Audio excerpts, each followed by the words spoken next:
Hi, welcome to this video where I will show you how to delete your Shopify store. So let's get started. First of all, log into your Shopify store and then open your Shopify dashboard. After that, go to the settings button. After clicking settings button, click on the plan button.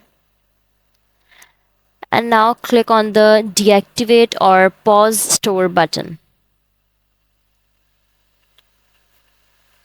Now after clicking deactivate or pause store button, click on the deactivate option.